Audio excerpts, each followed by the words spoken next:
तात्पर्य क्या है बादलों का, वो जो है उसको समझाया था। अब इस पैराग्राफ के अंदर जो आखिरी की लाइनें हैं, जैसे यहाँ से हम पढ़ें कि ऐसी चीजें बादलों की तरह होती हैं जो उन लोगों की आंखों पर आवरण डाल देती हैं जिनकी अंतरात्मा ने सलसबील का रसास्वादन नहीं किया और न ही ईश्वर के ज्ञान के कोसर से रसपान किया। तो यहाँ पे ये दो वर्ड आए, सलसबील और एक कोसर। तो ये थोड़ा सा हमें जानना है कि बहाउल्लाह ने ये शब्द यहाँ पे क्यों इस्तेमाल किए हैं और कुरान के अंदर इनका रेफरेंस क्या है और हदीसों में इसके बारे में क्या कहा। खैर वो जो लंबी कहानियां हैं उस पर हम नहीं जाएंगे, कितनी ऑथेंटिक है हम नहीं कह सकते। हमारे लिए तो जो बहाउल्लाह ने कहा वो सबसे इम्पोर्टेंट है। तो वो ये कहते हैं कि जो इनके अंतर्निहित शब्दों को नहीं समझते और ऊपर ऊपर मीनिंग ले लेते हैं कि बादल का अर्थ या आसमान के बादल हैं उस पे सवार होके आएंगे, तो वो अंतर्निहित मतलब नहीं समझते। तो अंतर्निहित मतलब बहाउल्लाह ने समझाया कि बादलों से मतलब क्या होता है। फिर उसके बाद बहाउल्लाह आखिरी में कह रहे हैं कि उन लोगों ने जो ऊपरी ऊपरी अर्थ ले लेते हैं, उसके बातनी या उसके अंतर्निहित अर्थ को नहीं समझ पाते, वो वैसे लोग हैं जिन्होंने ना तो सलसबील से कुछ पिया है ना कोसर से कुछ पिया है। तो ये सलसबील और कोसर इस्लामिक मान्यताओं के अनुसार ये जन्नत के अंदर दो नहरें हैं, सलसबील और कोसर। सलसबील का वर्णन कुरान शरीफ के अंदर उसके चैप्टर 76 के अंदर आया और चैप्टर 76 के अंदर जिसका नाम है सूरह दहर, तो सूरह दहर चैप्टर 76 में आया और उसकी 3 आयतें, यानी 76 चैप्टर की 3 आयतें, आयत नंबर 15, 15, 16, 17, ये सब उसी से रिलेटेड हैं, सलसबील से। और यहाँ पे कहा गया है कि वो लोग जो स्वर्ग में जाएंगे उनको चांदी के प्यालों में पीने के लिए इस झरने का, इस नहर का पानी दिया जाएगा। यहाँ इम्पोर्टेंट यह है कि चांदी के प्याले, देखिए इस्लाम के अंदर चांदी के और सोने के बर्तन के अंदर कोई भी चीज पीना और कोई भी चीज खाना वो स्वीकृत नहीं है, बल्कि वो कहते हैं कि ये गलत है, ये हराम है। तो चांदी सोने के बर्तन को कोई मुस्लिम यूज नहीं करता है, उसको मना किया गया। फिर ये स्वर्ग के अंदर उसको जब इस नहर का पानी दिया जाएगा तो वो चांदी के बर्तन में होगा। तो अब यहाँ पे आपको वो किस्सा याद होगा जब ईशदूद बाप डिक्लेरेशन से पहले करबला आए थे और करबला में जहां वो ठहरे थे वहां पे जो सैयद काजिम रिश्ती उनके स्टूडेंट को उन्होंने बाप से मिलने के लिए भेजा था। और जब वो बाप के वहां पे पहुंचे तो पहले से ही बाप ने चांदी के एक प्याले के अंदर एक शरबत उनके लिए तैयार करके रखा और उनसे कहा कि आप जो है इसको ग्रहण कीजिए। तो अब चांदी के बर्तन में पीना तो मुस्लिम के लिए अलाउ नहीं था, लेकिन उनको इंस्ट्रक्शन था कि वो जो कहे जिसके यहाँ तुमको भेज रहा हूँ वैसा कर लेना। तो ये इस बात का इंडिकेशन है कि जब ईशदूद बाब आए तो उन्होंने जो इस्लाम के स्थापित नियम थे उनमें से एक नियम ये भी था कि चांदी और सोने के बर्तन में नहीं पीना, वो नियम उन्होंने तोड़ा। तो यहाँ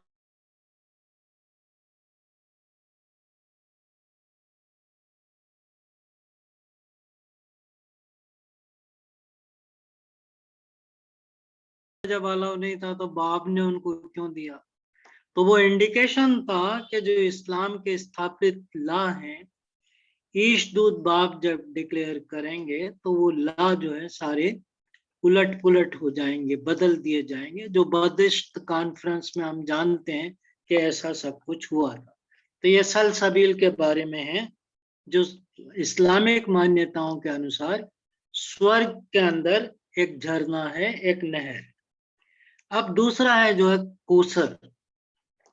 तो कोसर के बारे में इस्लामिक मान्यताएं हैं कि वो एक बड़ा सा होज है, मतलब जिसके साइज का, उसके डायमेंशन का कोई अंदाजा नहीं लगा सकता, आप गेस नहीं कर सकते, बहुत बड़ा है। और वहां जो लोग जाएंगे इसका जल पीने, वो स्वर्ग के वासी होंगे या जिनको ईश्वर स्वर्ग में प्रवेश देगा तो वो जाएंगे। और वहां पे उनको हजारों करोड़ों की संख्या में कटोरे मिलेंगे जिनसे वो इस कोसर का पान करेंगे। और जब एक बार पान कर लेंगे, इस्लामिक मान्यता है जो बता रहा हूँ हदीसों के अंदर, कि जब एक बार पान कर लेंगे, एक बार वो उसका पानी पी लेंगे कोसर का, तो उनकी प्यास हमेशा के लिए बुझ जाएगी। अब ये सूरह कोसर कहाँ पे है?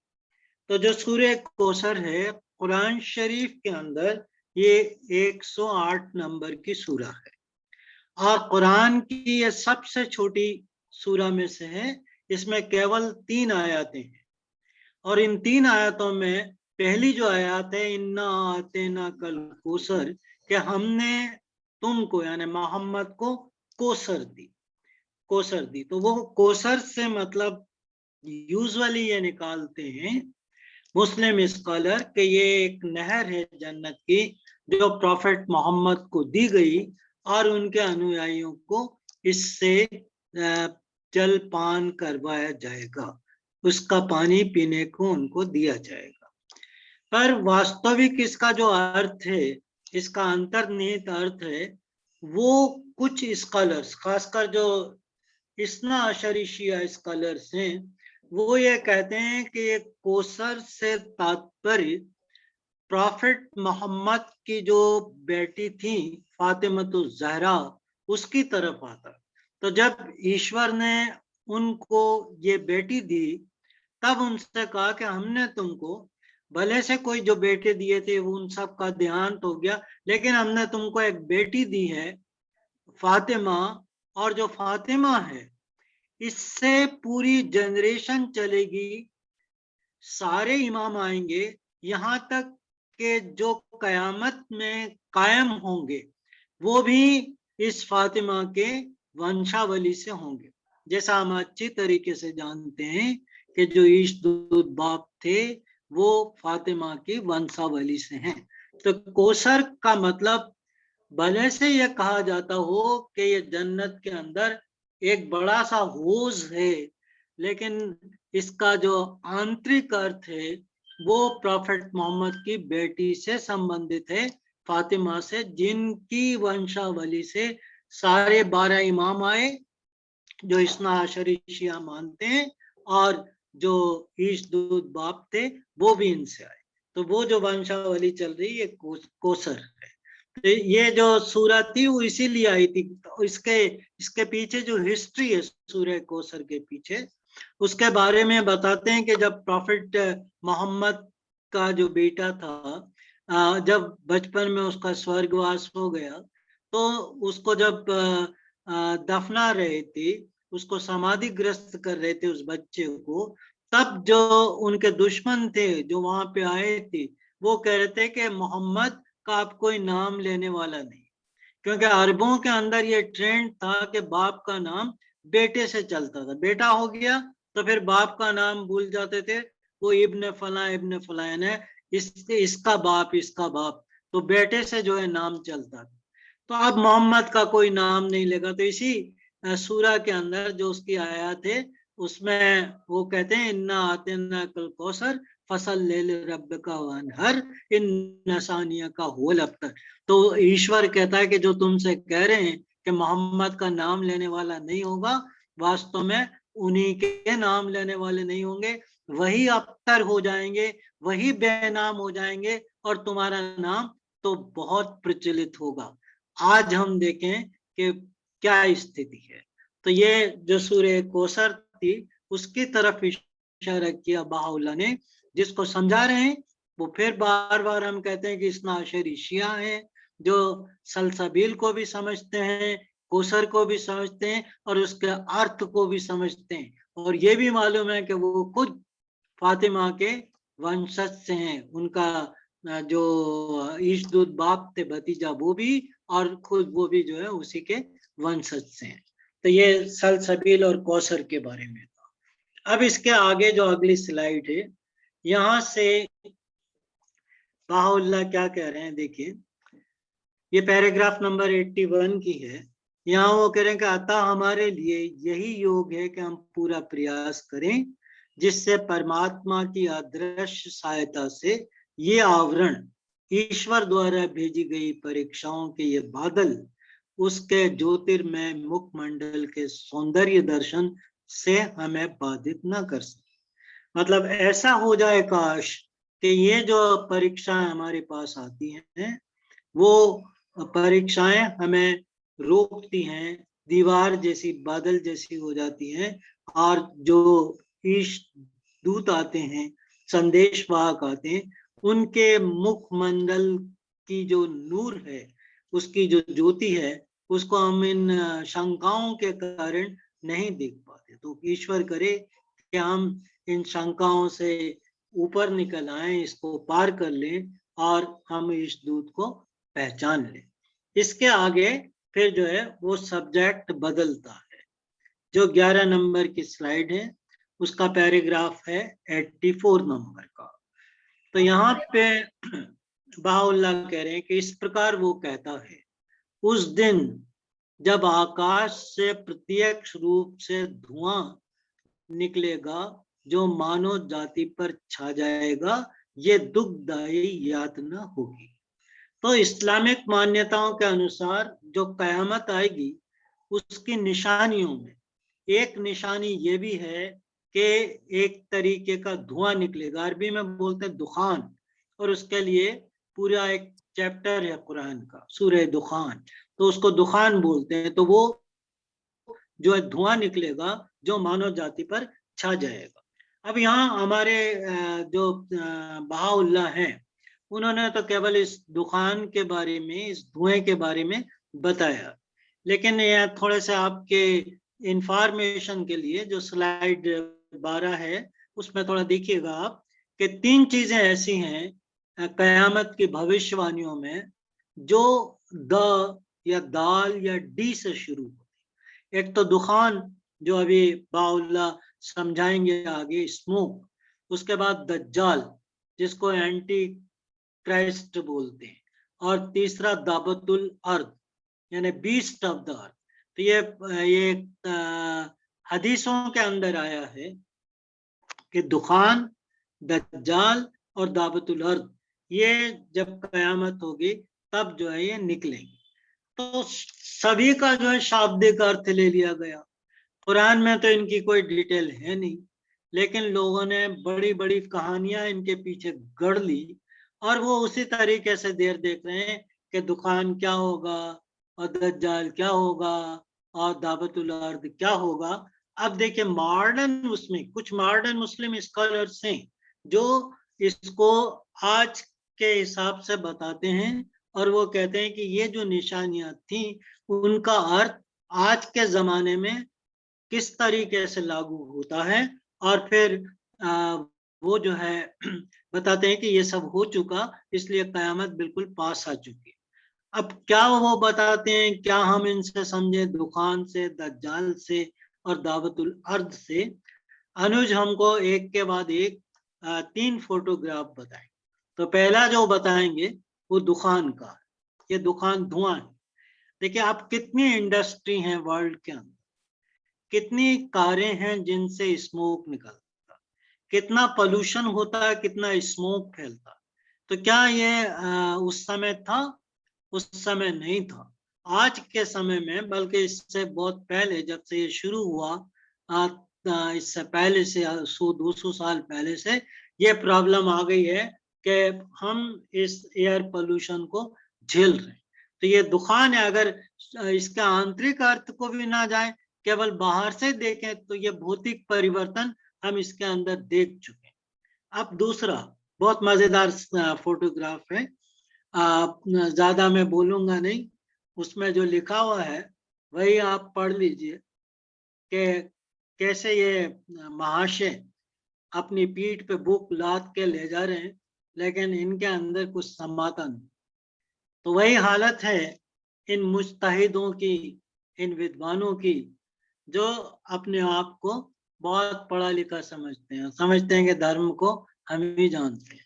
तो ये उनकी दुर्दशा हो गई है, जो यहाँ पे आप देख रहे हैं एक सुंदर से फोटोग्राफ के अंदर। उसके बाद फिर देखिए इससे आगे का, ये दायबतुल अर्द क्या है? तो दायबतुल अर्द के बारे में भी, जैसे मैंने बताया, कुरान में कहीं डिटेल आपको नहीं मिलेगा, लेकिन बहुत सारी हदीसें और बहुत अजीब अजीब कहानियां उसके बाद गढ़ ली गई। लेकिन एक बात है जो उसमें कहते हैं कि कोई चीज जमीन से निकलेगी और वो आसमान की तरफ जाएगी, बहुत बड़ी होगी और फिर लोगों से बात करेगी। तो ये जो आज के जमाने में जो कुछ मुस्लिम स्कॉलर्स हैं, वो ये कहते हैं कि दायबतुल अर्द आज के जमाने में हम इसकी जो मिसाल है, उसका जो एग्जाम्पल है, हम दे सकते हैं मिसाइल्स। तो ये वो मिसाइल है जो वर्ल्ड वॉर के जमाने में जर्मनी नाजी फोर्सेस ने यूज की, सबसे पहली जो है मिसाइल। और ये मिसाइल जब यूज की गई थी, वो समय था 1944, 1944 का समय, यानी बाप के डिक्लेरेशन के 100 साल बाद का। तो ये जो है एक तरीके से दायबतुल अर्द का मतलब है एक बड़ी चीज जो है निकलेगी। और हम जानते हैं सैटेलाइट से सारे हमारे फोन चलते हैं, सारे इंटरनेट उससे जुड़े हुए हैं। ये सब जो आप मॉडर्न टेक्नोलॉजी में करते हो, कहाँ से आता है? इन्हीं सैटेलाइट से। तो वो जो है आज हमसे बात कर रहे हैं। तो ये संज्ञाएं दी गई थी, पर अगर आप ऐसा ही अर्थ निकालोगे कि एक बहुत बड़ा कोई बीस्ट निकलेगा और ये बीस्ट निकल के पूरी दुनिया में घूमेगा, सबके सर पे मोहर लगाएगा कि कौन स्वर्ग में जाएगा, कौन नरक में, तो ये जो है इम्पॉसिबल है, केवल कल्पना है। और आप देर देखते रहिए, आप प्रतीक्षा करते ही रह जाएंगे। आगे बाहुल्लाह इस बात को भी बताएंगे। अब जो है इसको और आगे वो समझा रहे हैं, जो हमारी अगली स्लाइड है। तो इसके अंदर 14 नंबर की स्लाइड में बहाउल्लाह कहते हैं कि 14 नंबर की स्लाइड, उस धुएं से अधिक गहरा, उस धुएं से अधिक गहरा और शक्तिशाली कौन सा धुआं हो सकता है, जिसने इस समय संसार के समस्त लोगों को ढांक लिया। तो इस सेंटेंस के दो अर्थ निकल सकते हैं। एक तो ये कि इसका आंतरिक अंतर्निहित अर्थ, और दूसरा ये कि उसका बाहरी अर्थ। तो बाहरी अर्थ भी हम देख रहे हैं कि किस तरीके से एयर पोल्यूशन पूरी दुनिया पर छाया हुआ, किस तरीके से जंगलों में आग लगती है जो महीने महीने तक चलती रहती। तो ये जो है, ये तो भौतिक प्रारूप है इसका, जिस तरीके से ये धुआं छा रहा। उसका आंतरिक अर्थ यह है कि जो ईश्वरीय अवतार आ गया, लोग उसकी तरफ ध्यान नहीं दे रहे, इसलिए कि उनके दिलों पर एक गुबार सा है, एक धुआं सा है, और उनको वो जो सच्चाई है वो दिखाई नहीं दे रही। इसके आगे वाली जो स्लाइड है, उसके अंदर फिर एक दूसरा शब्द आ जाता है। धुएं की बात खत्म हो गई। धुएं की बात में वो बता रहे हैं कि धुएं से मतलब वो अंधकार है जो लोगों के दिल दिमाग पे छा जाता है। भौतिक रूप से भी देखें तो वो धुआं छा रहा है। अब इसके बाद यहाँ पे एक दूसरा पॉइंट शुरू होता है, वो देवदूतों के बारे में, फरिश्तों के बारे में, और अब उसके शब्दों के संबंध, और वो अपने देवदूत भेजेगा। ये पहले हम बता चुके हैं, इसको हमने देखा था कि उनका कहना यह था कि जब मसीहा आएंगे या जीसस दूसरी बार आएंगे तो बादलों पे सवार होके आएंगे और उसके साथ जो है देवदूत आए। तो वो ऐसा तो कुछ हुआ नहीं है। तो ये कह रहे हैं कि देवदूत से मतलब क्या है, बहाउल्लाह देवदूत का मतलब समझ रहे हैं, और वो अपने देवदूत भेजे। देवदूतों से तात्पर्य है, देवदूतों से जो मतलब है, वे जो चेतना की शक्ति से, यानी जो उनकी रूहानी कुव्वत है, उस रूहानी कुव्वत से, चेतना की शक्ति से परबलित होकर, यानी उससे वो एक ऊर्जा लेकर, एक एनर्जी लेकर, अपनी रूहानी ताकत से, अपनी चेतना की शक्ति से एक ऊर्जा लेकर, परबलित होकर, और ईश्वरीय प्रेम की अग्नि से, ईश्वरीय प्रेम वो इश्क इलाही जिसको बताया था, तो वो ईश्वरीय प्रेम की आग से समस्त मानवीय कामनाओं और सीमाओं को भस्मसात कर उदात्त देवदूतों और करूबीन के गुणों के वस्त्र धारण कर चुके हैं। मतलब इसको एक बार मैं उर्दू में भी पढ़ दूं तो जो जानते हैं थोड़ा सा उनको आसानी हो जाएगी। उर्दू में कहा गया है कि और वो लोग जो कुव्वत रूहानी के वसीले सफात बशरी को इस इलाही की आग से भस्म करके कर्रुबीन की सपतों से मुतसिफ होंगे। कहने का तात्पर्य है कि कोई फरिश्ता किसी ईश्वरीय दूत के साथ नहीं आएगा। पहले हम बाउल्ला समझा चुके हैं कि ये उसी तरीके से इस धरती पे आते हैं जैसे एक मानव आता अपने माँ के गर्भ से। कोई बादल बादल से बैठ के नहीं आते, ना किसी आकाश से उतरते हैं। तो वो जन्म भी उनका नॉर्मल होता, और फरिश्ते उनके साथ नहीं आते, पर जो उनके कंपेनियन होते, उस समय के जो लोग उन पे ईमान ले आते, उनको मान लेते हैं, उनका साथ देते हैं, उन पे अपनी जानें निछावर कर, ये वो लोग होते हैं जो ईश्वरीय प्रेम की अग्नि से, इश्क इलाही की आग से, जो अपनी मानवीय कामनाएं हैं, जो आदमी को लालच होती है, जो आसक्ति होती है उसे दुनिया से, उस आसक्ति को वो खत्म कर देंगे और बिल्कुल अनासक्त हो जाएंगे, केवल समर्पित हो जाएंगे ईश्वर के लिए और उसके दूत के लिए, उसके अवतार के लिए। और उसके बाद फिर ऐसे जो लोग होते हैं उनमें वो गुण आ जाते हैं जो देवदूतों के अंदर आ जाते। तो देवदूत कुछ भी नहीं है। देखिए सारी सिंबॉलिक टर्म्स थी, बहाउल्लाह ने और बाब ने इन सिंबॉलिक टर्म्स को अब एक्सप्लेन कर दिया कि ना फरिश्ता है, ना जिन है, ना जन्नत है, ना जहन्नुम है। ये जा से शुरू होने वाले ये जो चार शब्द हैं, ये चारों सिंबॉलिक है, न जन्नत, न जहन्नुम, न जिन, न फरिश्ता। तो ये जो है कुछ नहीं है, ये केवल जो है अलंकृत या रहस्यमय भाषा के अंदर बताए गए शब्द हैं जिनका बाहरी अर्थ गढ़ लिया गया है, आंतरिक अर्थ उसका कुछ और होता है। तो उनके अंदर देवदूतों और करोबीन, ये करोबीन क्या है? तो करोबीन जो ये इंग्लिश शब्द है और बाइबल के अंदर भी ये शब्द आया करोबीन। करोबीन का मतलब होता है वो फरिश्ते जो ईश्वर का जो सिंहासन है, ईश्वर का जो अर्श है, उसके आसपास जो गार्ड करने वाले, उसको प्रोटेक्ट करने वाले, और उस प्रोटेक्शन के अंदर वो बुक भी है जिसको हम लोहे महफूज के नाम से जानते हैं। तो उसको भी प्रोटेक्ट करते हैं, ईश्वर के सिंहासन को भी प्रोटेक्ट करते हैं। ये एक लेवल है उन देवदूतों का जो बताया गया सांकेतिक रूप में। तो उनको करोबीन के नाम से जानते हैं। उर्दू के अंदर या पर्शियन में इसके लिए शब्द है कर्रो बयां। तो कर्रो बयां उर्दू शायरी में भी यूज होता है। कि कर्रो बयां, उनको जो है करोबीन कहते हैं। तो वो एक स्पेशल ग्रुप है फरिश्तों का। अब संख्या अलग अलग, कुछ लोग कुछ कहते हैं, पर जो इस्माइली शिया है वो ये कहते हैं कि इनकी संख्या 7 होती है।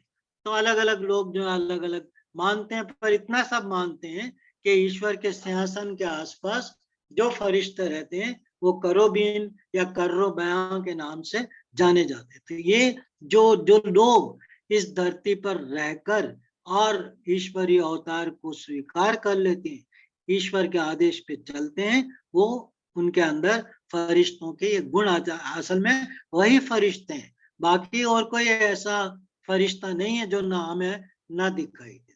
तो ये 86 नंबर के पैराग्राफ में कहा था। अब उसके बाद जो है अगली स्लाइड है, स्लाइड नंबर 16। इसमें वो बताते हैं कि वे ये समझ पाने से चूक गए कि यदि प्रत्येक युग के ईश्वरीय अवतार के चिन्ह दृश्य जगत में स्थापित पारंपरिक कथनों के मूल पाठ के अनुरूप प्रकट होते तो संभवतः कोई अस्वीकार नहीं कर पाता या विमुख नहीं हो पाता। अब बाउल्लाह कह रहे हैं कि जो सांकेतिक अर्थ में आया था, अगर वैसा क्या वैसा ही प्रतीत होता कि बादलों से वो उतर के आता, तुरी बजाई जाती, फरिश्ते आते, तो ये सारी चीजें अगर होती तो फिर किसमें हिम्मत थी कि जो उनको अस्वीकार कर देता। तो वो सांकेतिक शब्द हैं, वो यथार्थ में भौतिक रूप में पूरे नहीं होते, उसके निहित अर्थ होते हैं जो वो ईशदूत बाप के बड़े मामा को समझा रहे। और फिर वो कहते हैं कि ये ईश्वर का एक नियम है कि वो जो है परीक्षा लेता रहता है, और ये परीक्षा के कारण होता है कि स्पष्ट रूप से कुछ नहीं कहा जाता, सांकेतिक भाषा के अंदर भविष्यवाणी की जाती है। अब अगली जो हमारी स्लाइड है वो गॉस्पेल से रिलेटेड है। गॉस्पेल में अभिलिखित भविष्यवाणियां, यदि फिर वही बात है जो बाउल्लाह कह रहे हैं कि गॉस्पेल आप जानते हो बाइबल की 4 बुक हैं। तो गॉस्पेल में अभिलिखित भविष्यवाणियां यदि शाब्दिक रूप से पूरी होने वाली होती, मेरी पुत्र ईसा यदि देवदूतों के साथ गोचर आकाश यानी दिखाई देने वाले आसमान से के बादलों से अवतरित होने को होते, तो कौन अविश्वास करने का साहस करता, कौन सत्य को अस्वीकार करने की हिम्मत रखता और अवहेलना का पात्र बनता। तो अगर शाब्दिक अर्थों में वैसा के वैसा ही पूरा हो जाता तो फिर कोई परीक्षा ही नहीं रहती, फिर तो अच्छा बुरा सभी स्वीकार कर लेते, किसी की हिम्मत ही नहीं होती, तो फिर वो टेस्ट नहीं होता। फिर उसके बाद देखिए ये भी ईसाई धर्म उपदेशकों के बारे में, अगली जो स्लाइड हमारी 18 नंबर की, इसके अंदर कहा जा रहा है कि अनेक ईसाई धर्म उपदेशकों ने मोहम्मद पर आपत्ति की और ऐसे शब्दों में अपना विरोध मुखर किया। कैसे शब्द हैं? यदि सत्य ही तू प्रतिज्ञापित ईशदूत है, यानी मोहम्मद से कह रहे हैं कि अगर वास्तव में तू वो ईशदूत है जिसकी भविष्यवाणी बाइबल ने की थी, तो प्रतिज्ञापित ईशदूत है, तो फिर क्यों वे देवदूत तेरे साथ नहीं आए जिनकी भविष्यवाणी हमारी पवित्र पुस्तकों में है और जिनको अवश्य में उस प्रतिज्ञापित सौंदर्य के साथ उसके धर्म प्रकाशन में उसकी सहायता करने और उसके लोगों को चेतावनी देने वालों के रूप में कार्य करने के लिए अवतरित होना आवश्यक था। अब ये अपना वहम वो बता रहे हैं कि ईसाई लोगों ने प्रॉफेट मोहम्मद को क्यों नहीं पहचाना। तो वो क्या सोचते थे कि जब आएंगे तो वही बादलों पे सवार फरिश्ते होंगे जो उनकी सहायता करेंगे, जो उनके धर्म की टीचिंग के अंदर उनके सहायक होंगे। तो ये तो कुछ हुआ नहीं, ये तो अकेला था, यतीम था, पढ़ना लिखना नहीं जानता था, ये तो इस तरीके से है बिल्कुल उसके विपरीत।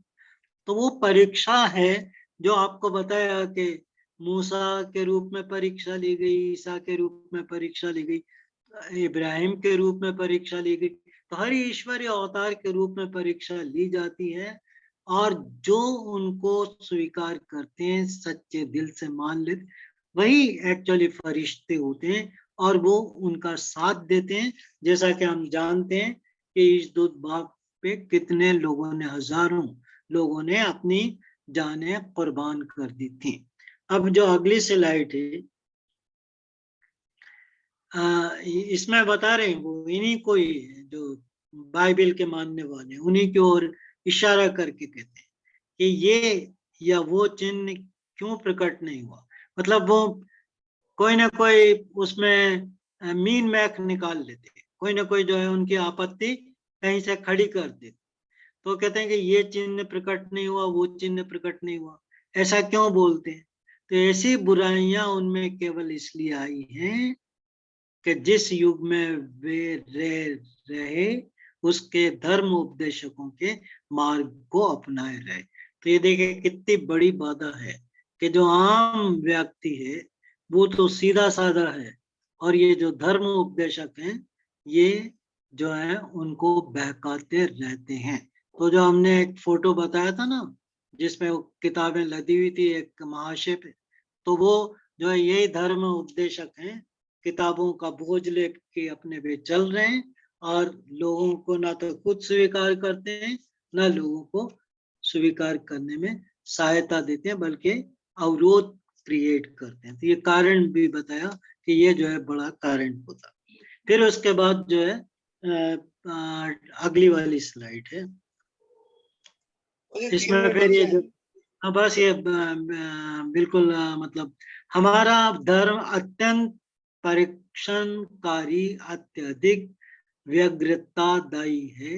स्वर्ग के किसी प्रियजन या किसी प्रेरित ईशदूत या जिसकी आस्था को परमात्मा ने जांचा है, उसके अतिरिक्त अन्य कोई उसे धारण नहीं कर सकता। तो ये टेस्ट होते हैं, हर कोई जो है ईशदूत पे विश्वास नहीं कर लेता, उन पे आस्था लेके नहीं आता। जो आस्थावान होते हैं ईश्वर उनको जांच परख के ही लाता है।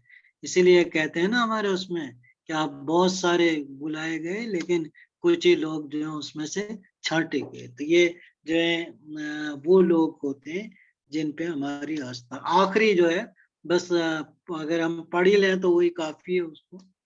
21 नंबर, तुम मूर्खों, तुम सब भी उन्हीं की भांति प्रतीक्षा करो जो तुमसे पहले से प्रतीक्षा कर रहे हैं।